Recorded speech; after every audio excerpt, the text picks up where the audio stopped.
All right, good morning, my friend. Hey, good morning. Good morning. So, what a state of the world we are in. It's a great time to be a dad. All right, do tell. And here's why. My dad had this great, and I didn't actually even realize how great it was until I had kids and I look back on this thing that my dad, I'm sure I've talked about this before, but my dad had this great little post it note. He had a post it note that was pasted right on his. He had this little computer desk at home. It was probably like it was half the size of my desk here, and it's this little cubby little desk thing. He had his computer and he had a couple little notes about like to dos and projects he was working on. He had this one post-it note that it was written in his own handwriting, and it said, "The dragons you don't slay get passed down to your children." Hmm. And I always thought that was a cool, it was a cool line. And I thought, like, I saw that when I was a teenager, and I was like, oh, that's pretty cool. And I hadn't thought about it. I didn't think about it for years and years and years and years. And then when I had kids, I somehow remembered that he had that written, and it was really impactful. It has been super impactful. And I think about that now. That the shit that I'm dealing with, the shit that I've dealt with. I mean, if I don't deal with it, and when I don't deal with it, I can see my kids, looking to me when things are stressful, when things are, whatever it is. Like they're like I'm the thermostat, I guess, of the room, wherever they are. And we had an experience just a few over the last few days, uh, because of where we live in West Vancouver here. Well, and across the lower mainland in Vancouver, there's so much snow for us. There's a lot of snow. There's like a foot of snow that we've had, and so because of that, when it was snowing, roads were insane. People were going nuts. And it seems, I don't know what it is about Vancouver here, but like every time there's any sort of weather, people just don't know what to do. It hasn't rained in 5 days, and then all of a sudden it rains, and they're like, "Oh my God, what do I do?" People, I can't go outside, or people drive like they've never driven before, or it's this weird thing. I grew up in the prairies, uh, where like right now, it's not atypical for it to be in the minus 30, minus 40 degrees Celsius. It's so cold, right? And we dealt with snow and ice. And, if there was a foot and a half of snow that fell overnight, nobody batted an eye. It was just like a little bit of an annoyance, some frustration that, I got to go shovel and the roads are going to be a little bit slower today. But nobody stopped life. Whereas here, our kids there's 8 inches of snow on the ground and school's canceled. And so the experience that we had was driving. I feel confident on the road. I feel confident as a driver, and especially when I know that everyone else is losing their shit because of all the snow. I feel good. Like this is where I grew up, right? My birthday's also in January. So when I got my license, when I first did my driving test and all that stuff, it was in January. So that's where I grew up in the snow, right? And so when my kids are in the car with me, no problems. Everyone's super calm, and it's all good.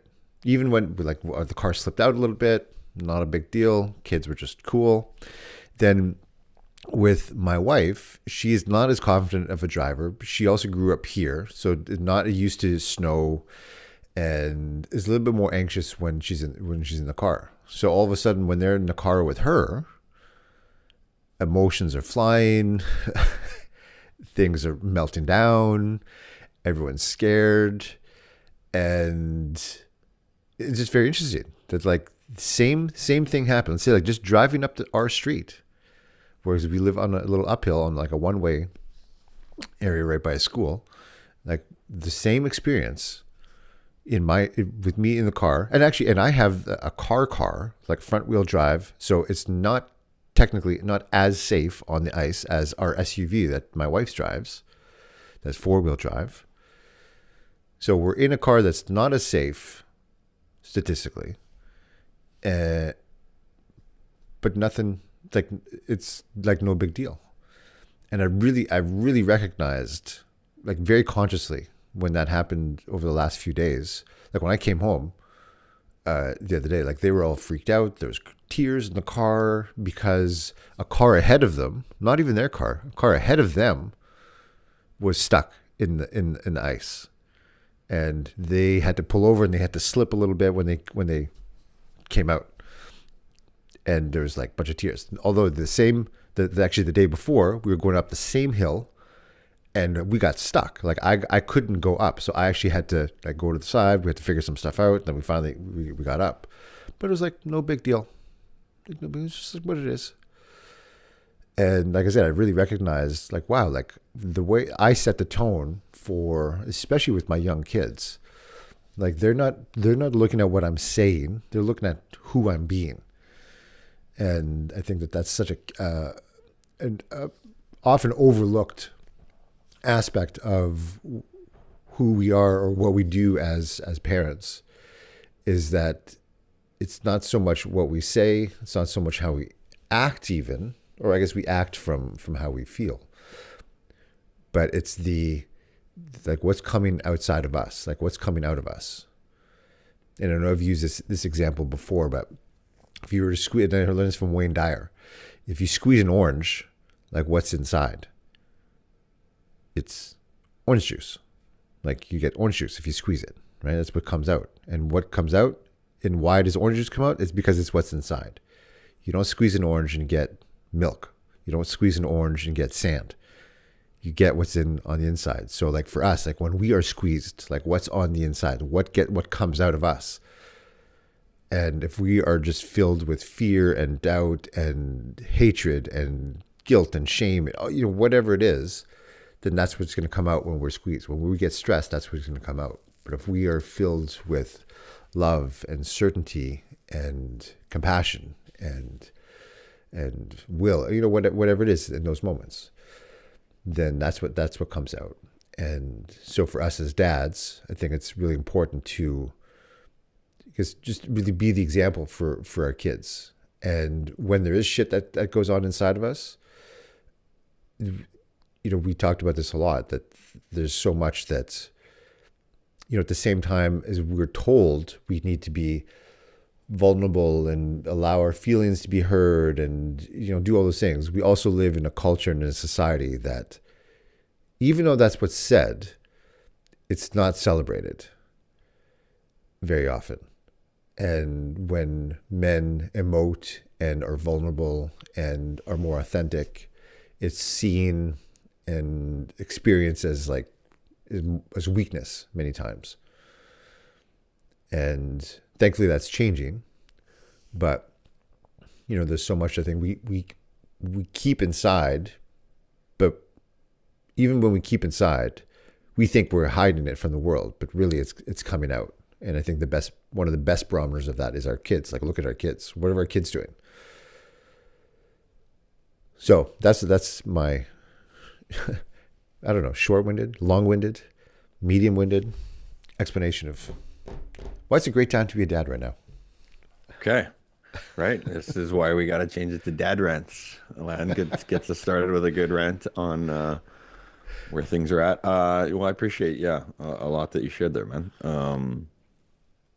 Yeah, I was reminded of this yesterday too, where, we as parents, it is our responsibility to be that example, to like hold the frame, our kids are always watching us, right? So if we are freaked out, I mean, it's interesting. There's a time to be vulnerable, and let them see that side of us. And then there is a time where it's a good idea for us to be able to hold that frame so that when they do, they're looking, they're checking, so when they do that, they see, okay, yeah, my parents have got this. Like, I don't need to worry about this right now. I got another, there's even at their age, they've got their own relevant things that they're worried about, the kids on the playground, or I don't know, the next toy they want to get, or I mean, it's all relevant, but they've got their own stuff, and the last thing they want to be worrying about is adult stuff. And so, yes, I think there's certainly some times where it's really important for us as the adults to be able to hold that frame for them so that they aren't having to worry about adult stuff, and certainly getting some reminders of that these days as well.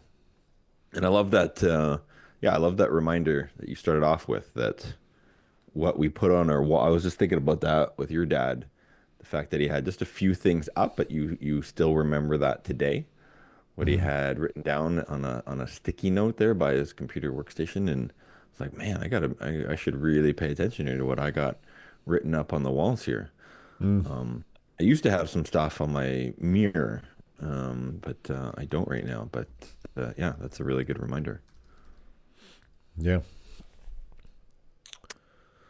And then I was also thinking that we had someone, a younger gentleman who'd actually watched one of our earlier episodes and gave me some direct feedback on how much he did like our conversation around slaying dragons. So I thought that was cool that your dad had that up as well. Was he into personal growth then? Was that something that he did that he passed on to you, or was that just something, one quote he happened to have up? Like what? No, Why did he have? he was very much into that.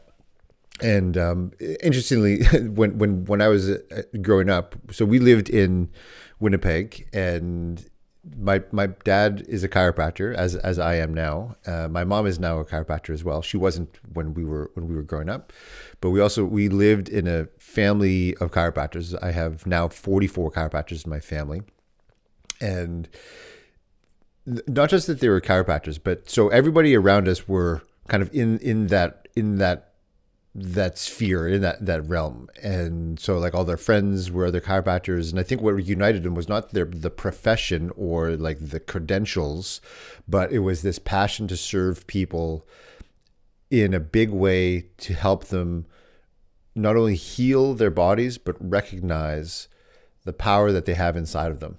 And we recognize that there is an immense power that we all have, and that our bodies are controlled and coordinated, number one, by our nerve systems, and our brain and the rest of our nerve systems are what control and coordinate every single function of our body.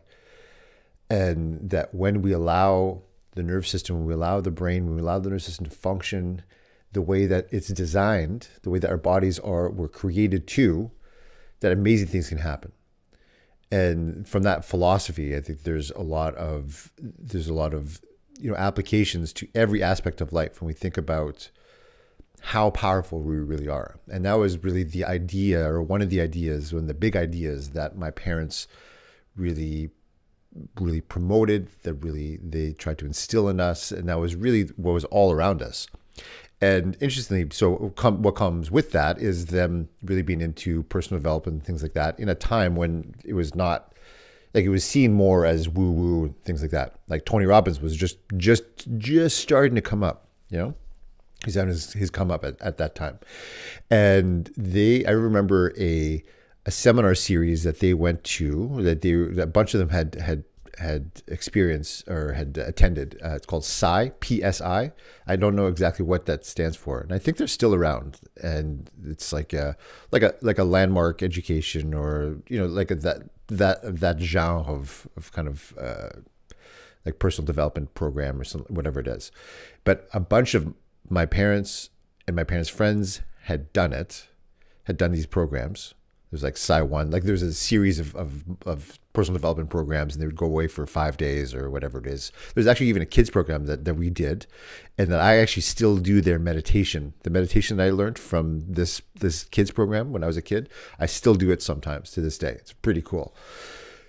But one of the things that happened back in Winnipeg was that there was an article written about my parents and a bunch of their friends. I think it was like second page of the Winnipeg Free Press, like one of the big newspaper in Winnipeg back in the days. This is back in the, I think, mid to late 80s.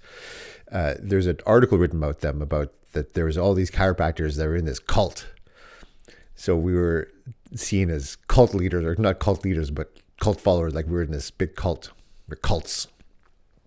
Because we did all these weird things, and I'm sure they were doing like the ice baths and shit like that before became really cool. And there's all kinds of stuff that they did. Like I meditated. Oh my God, they meditated every day. What? But yeah, that was something that they were really into, and that definitely got passed down to me. I didn't know. Okay, yeah, very cool. I didn't know this about your folks and your family. Um, well, yeah, that just goes also back to how interesting and how important it is that we get to set that example because your parents did, and then it rubbed off on you, and then personal growth has been a big thing for you, I know as well. And then now you're passing that on to your kids, and that's yeah, that's fantastic. What would your dad say would be some of the dragons you think that he's slayed? Have you had a chance to ask him that? Yeah, I did. Not so directly. And now that we're talking about this, I would like to actually ask him about that one little post-it note, because that was, and it's funny, like there's so many things that I look back on in retrospect and think, oh my God, like what is happening? Like I had my experience, like you were saying, like we have our kids have their own little experience, and they're worried about whatever they're worried about, and they're thinking about like you said, like the next toy that they want to get, or the place they want to go hang out with their friends, or the mall, or whatever they're thinking about. And there's no concept of like what our parents are going through. Like I don't remember. I mean, maybe I thought it at some point about something. I don't remember, but I don't remember ever thinking about like, oh, what's my parents' well-being? Like, what's their emotional well-being like right now? Like, what are they dealing with? And I can only imagine. My parents had four. So my mom had four kids by the time she was 25. My dad would have been 27 by the time they had four kids. He had graduated chiropractic college. So he had started a practice. And I mean, I understand. I understand when it was just me, just the pressure of running a business, of being a business owner, of being an employer.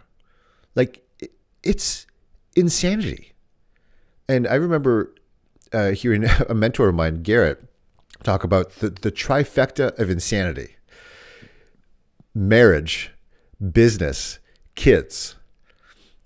Those three combined, people who don't have that, I don't believe would ever fully grasp or understand the amount of chaos, the amount of stress that can cause.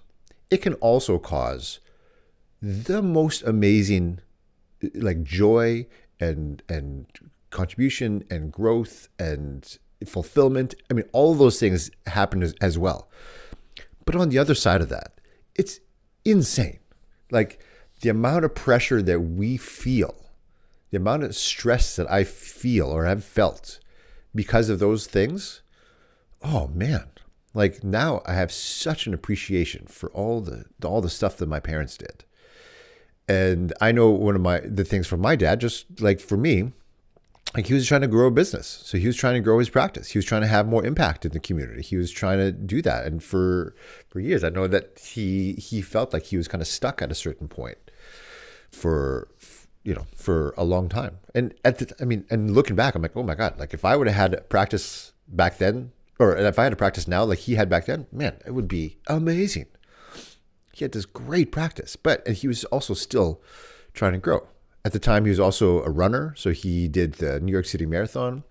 I remember back then, and so he was training and he was doing that. And my mom is amazing and is also like she's like the alpha of the family, and so I'm sure he was contending with her and her energy and both of them trying to be leaders. My mom also worked in my dad's office. She took care of all of the bookkeeping and all of the hiring and all of the training of all of their teams. And so I can see from my dad, who's also like his name's on the door. He's the guy in charge. But then there's also my mom, who's there, and I know for like now, I mean, my wife and I, when it comes to business stuff, like she could not be in my practice. Like we would both, everything would collapse, and that's okay because we know that, and we know to keep those boundaries for now. But yeah, like my dad had my mom in there, and man, like it's crazy. And to think that he did it with as much, grace and poise and chill as he did is pretty insane to me.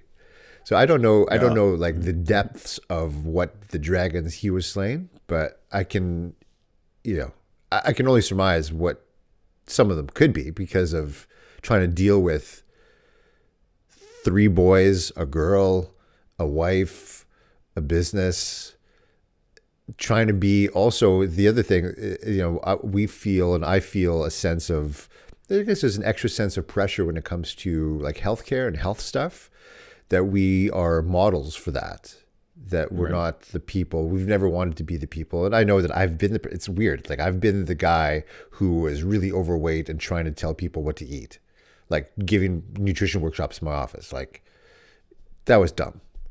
Not that the information was bad. I mean, the information was great, but it's like, well, why aren't you doing it then? Like there's that. So there's that kind of guilt around, like I'm not practicing what I'm preaching. And he was always, like we're always dealing with that, and man. Well, he raised I don't know your siblings, but he's raised a great son. We've said this before. It would be a lot of fun to have him, our dads, on, and be able to ask them some of these questions directly. Yeah, I would love to have him on. That'd be great. And what do you think? Because I started watching our previous episode. I didn't actually finish it, but what do you think some of the dragons are that you've slayed? So that they don't get passed on to your kids. Back to that quote. I think for me, and interestingly, I was thinking about this earlier today when I woke up. Funny enough, this is what I was thinking about when I was waking up. Was that because I guess I knew we were coming on. I didn't know what we were going to be talking about, but I knew we were coming on together. And so I think about like parenting stuff when I wake up, and I think about, man, like I feel like I had such a great childhood, and like my parents were just so awesome, and I feel very fortunate because I know there's a lot of people that I meet that they don't have the relationship that I do with my parents, and they, like we talked about before, like they taught us to meditate. They taught us, that we were all in this personal development kind of journey. And yet I have so much baggage, and there is so much that I perceived of as like trauma. And like, I have all this stuff. I've like, where did all these dragons come from that I'm trying to slay? Like how did this come about? And so this idea, like, my kids inevitably will have their own thing. As much as I don't want them to, like they're going to have their own stuff that they're going to come up against. And I think, and this is not because of anything my parents did, because I felt very loved. I felt very accepted. I felt very nurtured by my parents. And yet there's a piece of me that has grown up feeling, and I've conditioned through whatever relationships or whatever experiences that I've had, this conditioning of feeling that I need to accomplish things to feel worthy, that I need to accomplish, and I need to there's the things that I do, and that's what gives me my worth, and that's what gives me value, is the things that I do and the things that I produce. And if I'm not producing at the highest level, then I'm a piece of shit. And somehow, somewhere along the way, that is a story that I started to tell myself. And so that is something that I'm very conscious of. I don't like it about myself. I don't like that I feel that way. I don't like that I think that. I'm doing all that I can to change that. And still, I know that that's something that I'm sure comes across in some of my interactions. And, this is because it's so ingrained somewhere. And so that's something that I have done my very best to change with my kids, is to, I think we've talked about this before. Like I think, I had a moment a couple weeks ago or a week or whenever it was where like my kids were at each other and I didn't get angry, but I got very stern. I raised my voice a little bit and I'm like, hey, listen, stop it. And they both got very scared. And I had to have a talk with them, or I chose to have a talk with them about, like, if I'm mad, I'm not mad at you. You in and of yourself, you are perfect just the way you are. You are loved. You are lovable. You are just amazing. I'm upset at the behavior. I'm upset at the thing, not you. And there's a difference between you and the thing. And so I feel like since we've had that conversation, there's a little bit of a change. Like I can see a little bit of a shift in my kids when bigger emotions come up, and that there's not as much taken personally. And so I think, and also my daughter, my oldest one, is getting to the point where there's, and I don't understand what it's like as a girl, but she's getting to the point in her development with all her friends that a couple of her friends sometimes will be a little catty and say some mean things, and like they're being mean to each other, and it's like, what is going on? But she's kind of seen this and like, oh, like she will come back and like, yeah, the girl wasn't very nice to me today, and like one of her good friends, like she was mean to me today, and so we'll have a talk about that. And she I think more consciously understands that it's not her. Like it's not because she's bad or she's not a good person that's why this person is being mean. But I'd say that's probably the biggest one for me that I can consciously think of right now with my kids, is just showing them, as I'm trying to teach myself, like our worth comes from just the inherent fact that we're alive, that we're here, and that we have something to contribute. And just my very being, like the greatest thing that I can give anybody is just my presence and just give my love. And that's a gift that I want to give to the world. And I want to learn to receive that better as well. What about you? Yeah. Well, I appreciate you sharing that one. Yeah. Well, I'll share as well in a minute. I think, well, I know I can relate because and maybe it was a bit of a generational thing, like our age growing up, and maybe just the generation of our parents, and like I've done my own work around that too, like the achievement model, like, you're worth something because of, what you achieve, those things got connected, right? In some households and maybe just even some kids' minds growing up. Like somehow I grew up with that belief where I'm loved if I do a good job. It was like this conditional thing, right? It was never spoken. It was never even maybe intentionally done. I don't know. Of course it wasn't. My parents are lovely. But I just remember thinking that, and maybe that was just pressure I put on myself. And maybe it was just like the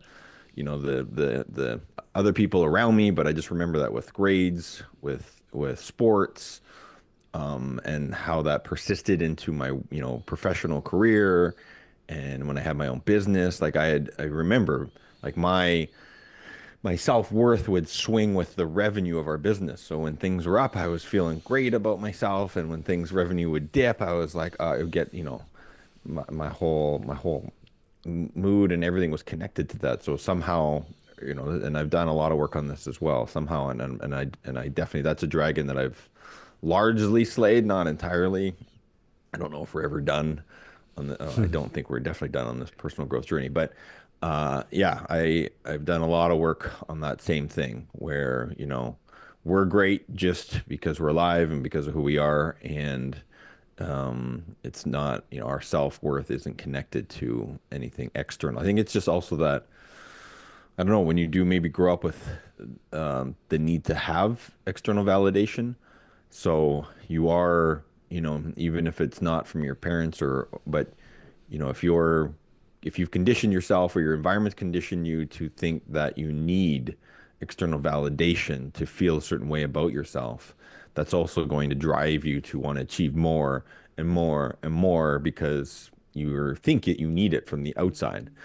And I know that's also been a big part of my work to get to a place where, you can self-validate. you can know and recognize for yourself that I'm great just because I am, and I'm great because of, who I am, how I carry myself, and sure, as a bonus, here's some things that I've done. But yeah, I think that's the flip from outside in to inside out, is if you're able to yeah, self-validate and not need external validation to feel a certain way about yourself. Yeah. Yeah. Big time.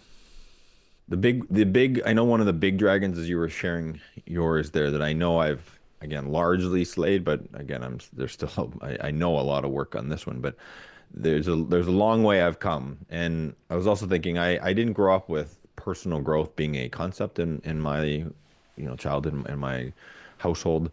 I'm sure my parents did some form of it. They're very well educated, and my mom likes to read a lot, but I don't, it wasn't a concept I was really familiar with and grew up a lot with. And so it was, I was kind of a newcomer to it I mean, largely like 10 years ago is probably that's when I first even heard and realized who Tony Robbins was. Mm-hmm. And so it's been an intense amount of work that I've done in the last 10 years to not catch up, but just I've just been able to learn a ton about myself and about my previous ways and ways that I've wanted to change and become who I really, really believe I am, and continue to do that work. And the big one I can think of right off the bat that I already know the contrast for myself is confidence. And there, when I was a kid, I was definitely not confident. Like, I have a memory where I was in piano. I don't know what age I was, probably 6 or 7, and I had a piano recital. And I might have already shared the story before, but I'll share it again. Um, and I was so nervous about playing the piano in front of other people that the song I'd picked had like I can't remember what the pedal is that makes the whole keys soft. Mm-hmm. But there's that pedal, and the song was like almost entirely using that pedal. But I was so nervous that I couldn't keep my foot, like I guess my Mm. legs or my feet were shaking so much that I couldn't keep my foot on the pedal enough to play the song properly. And I remember this, and I remember some kind woman afterwards came up to me, was like, "That was really." I don't even remember what she said. I don't know if she said it was really brave or that was great. I really appreciated that, or she said something really nice to do her best to help me feel good about myself. But Mm-hmm. again, I was so nervous about being performing in front of other people. Mm-hmm. And I have another story with a violin I also played. But yeah, now, I mean, here we are. I mean, even I don't know how long ago, I don't know, 10 years ago, before I did a lot of this personal growth, this coming online, live, or speaking in front of other people or putting myself online would have been, just the thought of it, just, terrifying. It was. And so that's been one of the dragons I've slayed, is to just be far more confident in myself and comfortable in my own skin, and being able to put myself out into the world and share my ideas and thoughts, and be okay if people don't like it, or do, and not have to. I don't attach anything to that other than, hopefully, the intention here is to put helpful, useful stuff out into the world. I'm not interested in wasting my time or the time of other people. So the intention Mm-hmm. certainly is to make good use of what we are doing here and what I put online. But yeah, it's that's one of the big ones for me. It's just being far more comfortable in my own skin and learning who I am, and not certainly not being swayed nearly as much as I was before, with external people's opinions, external people's thoughts, external events, being able to be far more grounded and centered in who I am, and yeah, why I'm Mm-hmm. here. Mm-hmm.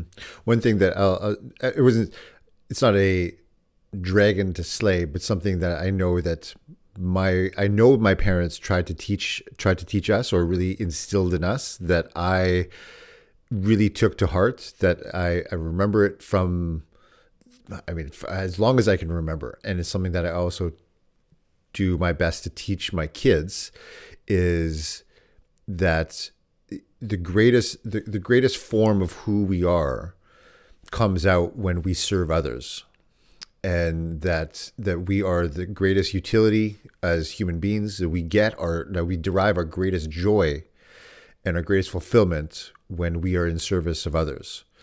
And that to me, that is really the definition of leadership, is just being able to serve others in a big way.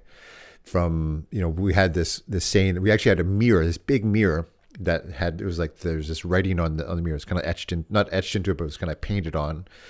And it was from a principle or concept that my parents' mentors taught to them, what he called the lasting purpose. The lasting purpose reads: love for the sake of loving, give for the sake of giving, serve for the sake of serving, out of your own abundance, without any expectation of return.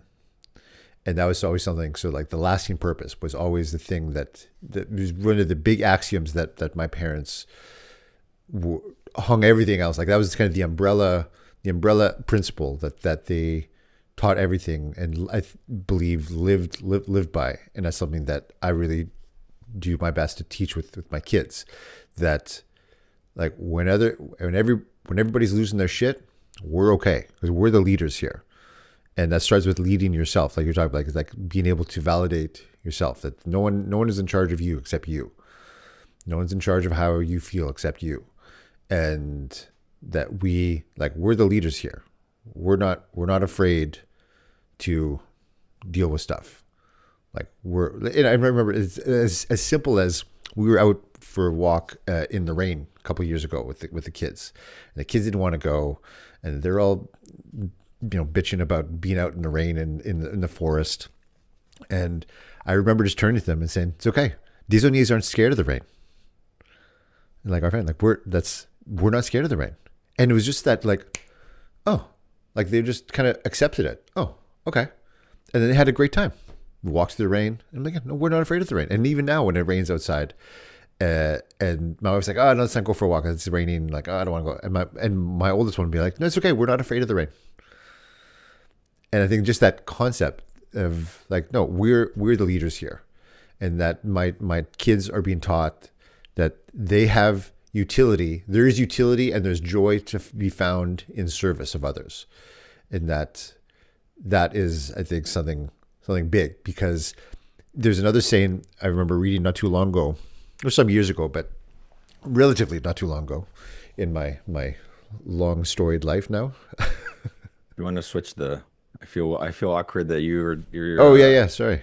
There we go. Yes, I don't have the ability, but you've got the fancy controls. Yeah, sorry. There's another saying that says, that I remember reading: never feel sorry for raising dragon slayers in a time when there are actual dragons.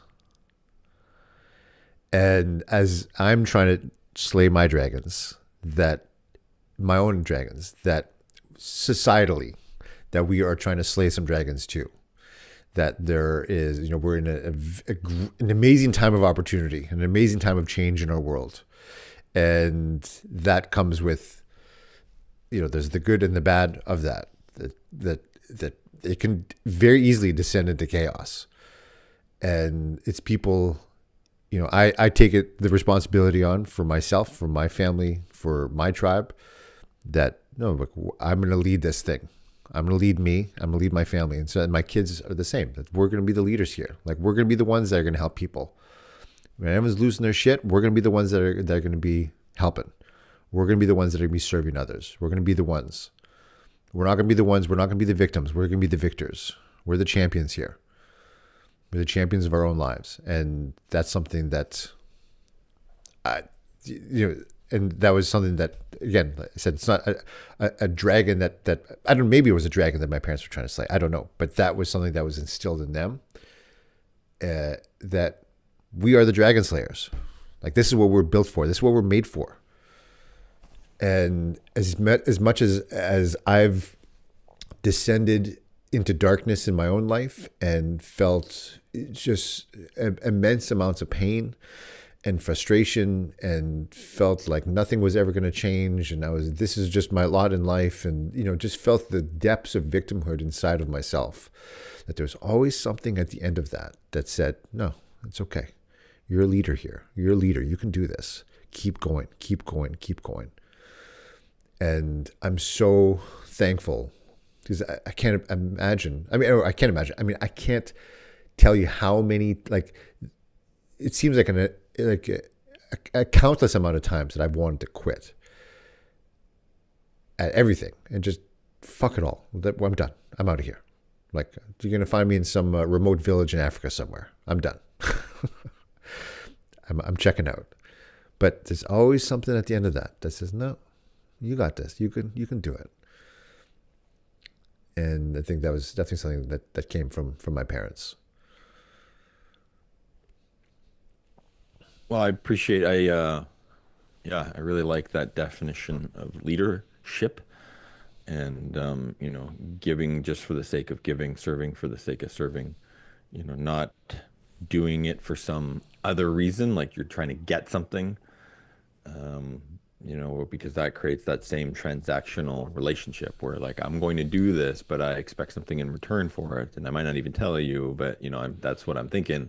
Mm-hmm. But yes, if you can truly do it just for the act of doing it, for being of service, because that's important to you, that's a great, especially I think one of my big learnings and dragons that I've dealt with is doing it also in a way where it's not martyring myself, where I'm doing it, but to the detriment of myself, where like I'm over committing or, yeah, I know that's been a big journey for me in learning as well to just, serve from a place where I guess far more with integrity, where it's aligned with my values, where I'm not overcompensating or overcommitting. I'm not doing it to try and get something. I think that's a wonderful place to get to in terms of leadership is doing it for the sake of service and doing it in a way that's holistic, I guess, right? Where you're taking into account everyone's, I guess, the ecology of it all. And I guess Yeah. that we've talked about that a lot is us being that example of being the leaders of our own lives. And then that's been a big thing that I've always wanted to instill in my kids very early on is helping them be the leader of their own lives. And, that means different things at whatever age they're at. But whatever's relevant for them, right? I'm not asking them to be the leaders of the household. Been a big thing that one of our, we've had a parenting coach work with our kids and work with us for not quite a year now. But that's been a big thing she's also helped with is making sure the kids don't take on too much for their age, Mm-hmm. but being a leader in terms of whatever's relevant for them at their age. And I also was thinking that someone else asked me, who was watching an earlier episode of ours, we had talked about words of the year, and Mm-hmm. we had talked about, I think, the process of coming up with that and how long we've been doing that. And she'd asked, well, what are yours for this year? Because I guess we never had revisited that topic and shared them. So I was just thinking of the words I'd picked for, I changed my format a little bit this year. It is for those who don't know, it's a really helpful practice and you can do it anytime. You don't have to do it at the beginning of the calendar year because that's sort of an arbitrary thing that we've decided on. But you can do it at any point of your life. And the power is, though, to pick one single word that you want to embody, or to have be a sort of a guiding light for you for the year. And it's a fantastic practice, especially if you're able to sort of carry it in your mind. One part of the practice is to write it on a rock that we've done before, and you can have it on your desk or put it on a piece of paper like Alan was sharing and put it on your desk or stick it on your phone home screen. But the key is to also carry it in your mind so that you're compounding the effect of how that word is showing up for you in the year. In the past, personally, I've picked words like abundance, or gratitude, or my word for 2024 was essentialism. It was a little bit awkward to fit into in a sentence, but it was super impactful for me in terms of just really thinking about what was important in my life going into last year. So yes, long story is that's a wonderful practice, picking a word of the year And then I did want to revisit for myself here and love to hear, because I don't think we talked about this afterwards, if you'd picked one.